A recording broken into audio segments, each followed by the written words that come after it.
for the markets, but let's keep it with result reactions. M&M Finance and Ramesh Iyer, Managing Director, joins in to talk about the highlights for the quarter gone by.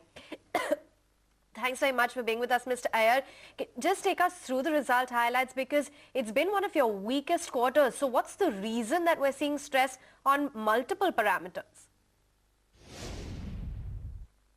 Clearly, it was one of the toughest quarters that we've had in the recent past. You saw the disbursement dip to 13%.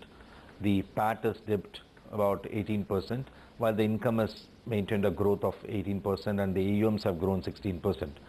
But, strongly the reasons are, if you look at the rural market, we have so much on the street working, and 2 months of spread election does put stress on that activity clearly.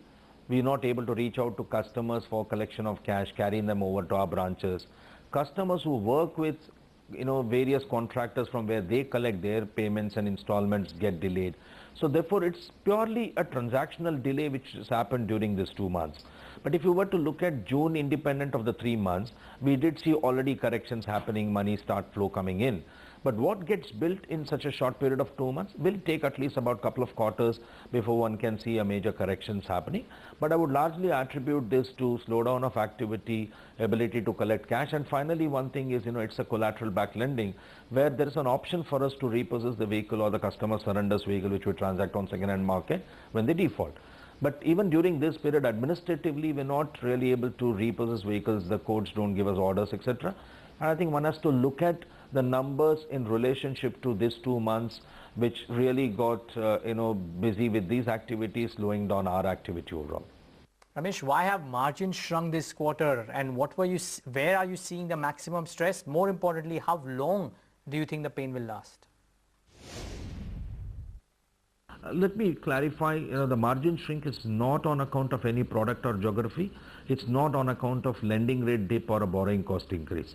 It's purely an outcome of when we have an NPL, the income from those contracts actually get netted off from the income up there.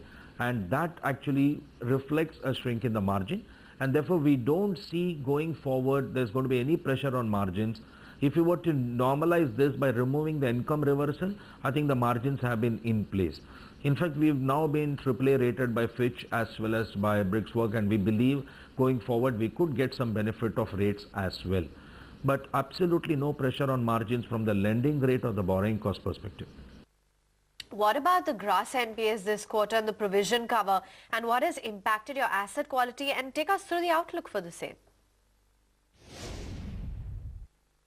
As I said earlier, it's nothing to do with product or geography. It's the overall sentiments of the market during April, May, where people were more busy, elections across the country. Our business model is so much on the street. As I said, it's cash collection model and repossessions in case customers default, etc. And we had to take a backseat on our prime activity. And that delays the overall ability to carry forward our transaction. And we don't see this continuing for sure because the event is already up and over.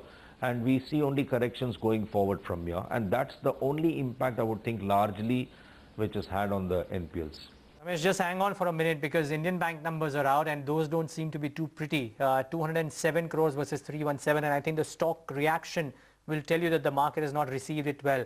Now we'll wait for the asset quality numbers to come out and just see what they've done on that front, because remember, PNB, the reported profit was high, but the asset quality pressures led to the stock's initial reaction being lower. But Indian Bank gross NPA is at 4%. So stress on asset quality, terrible performance on the PAT, and which is why it's showing on the stock 7.5%. So watch out for this one. It's not been a good quarter for Indian Bank for sure. Gross NPA is bad. I reckon the net NPAs would also have gone up on a quarter-on-quarter basis. So stress on asset quality, and it's showing in the stock. Ramesh, we're talking about your asset quality. What about the capital needs? Any fundraising plans that you can share with us? We're already on 18% plus in terms of our capital adequacy is concerned, and with this kind of a disbursement pattern that we've seen, I think we are away from capital raising at least for next 12 to 18 months. And finally, how is the housing finance business shaped up? What is the, the outlook there, as well as your profit outlook post the budget and RBI giving the infra status to affordable housing? That's going to be one big growth driver for us going forward for sure. And that has registered a good growth even in this quarter. It's had an 80% plus growth on business. It has had almost doubling of its PAT, etc. So it's a small business at this stage. We are running a book of about 1900 crores. But as we have said in the past, by 2015, we would see this business grow to a 4,000 crore plus. And that's going to be one big growth driver for us, and we are very excited about it. All right, Ramesh, we wish you all the best. Hope the scene is much better the next quarter. Thanks so much for joining in today and giving us your view. That's M&M Financial. Pressure now for 2 days in a row, 5% down in the session. A lot of pressure on the broader market stocks. Just 3 minutes left for the show to wrap. Let's get in Prakash Gaba and Sandeep Wagle with some